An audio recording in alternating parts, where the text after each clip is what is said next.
Kaya meron po tayong mga Mga tips, tips, mga oo. practical ways po para po mapamalagi nating buhay, mapamalagi po nating vibrant at maalab ang pagmamahalan sa isa't isa. Kaya mga kaibigan namin, mga sumusubaybay, lalo na yung mga mag-asawa at maging yung mga lulusong sa buhay may asawa, kuha na kayo ng mga ballpen at saka papel.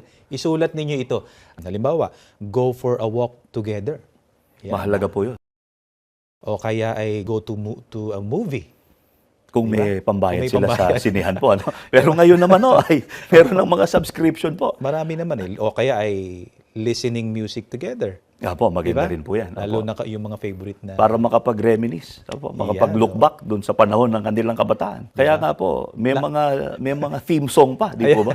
Halimbawa po, yung pagpapadala po ng bulaklak sa atin pong may bahay. Oo. Magugustuhan po yan ng ating Pero siguraduhin may bahay. na yung bulaklak hindi galing sa kapitbahay. Pagka talagang gipitan po, meron din namang magagandang bulaklak na, di ba? Pwedeng mahingi. Ayan, po, oo. mula sa kapitbahay. Magpapaalam po. lang siya. Magpapaalam lang, po. Pero alam po ba ninyo, ang isa po sa gustong-gusto ng mga may bahay, sa panig po ng mga kalalakihan, yung pinagluluto po sila.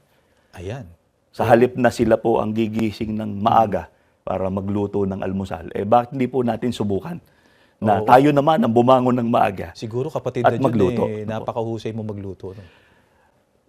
Kailangan po matanong natin yung may bahay ko para po masagot natin ng may katapatan po yan. Meron pa isa kapatid na dyan napakahalaga niyan yung tinatawagan nyo kaya tinetext. Napakahalaga po nun. Yung chine-check po natin from time to time. O, Yan, nasaan ka na ba? Oo. Ikaw ba kumain ka na ba? Diba? Malapit ka na bang dumating? Oo. Yung mga salita na gustong-gusto nila, ba I love you, I miss you. Yun po ay napakahalaga rin. Oo. Yun po yung Yung ikaw, verbal na oo, pagpapakita ng pagmamahal. Lagi kang nasa isip ko. Opo. Pero hindi pambobola po yun. Kundi yun ang talagang damdamin po ng isang asawa na nagmamahal po sa kanyang asawa. Sapagkat ang kanila pong pagsasama, ang pundasyon ng kanila pong pagsasama bilang mag-asawa ay talagang pagmamahal. Kaya pinauunlad po Apo. Napakahalaga ng mga ganong kind words na talagang nagpapatamis ng pagsasama. Lalo na yung salitang mahal kita, 'di ba? I love you. Napakahalaga nun Opo.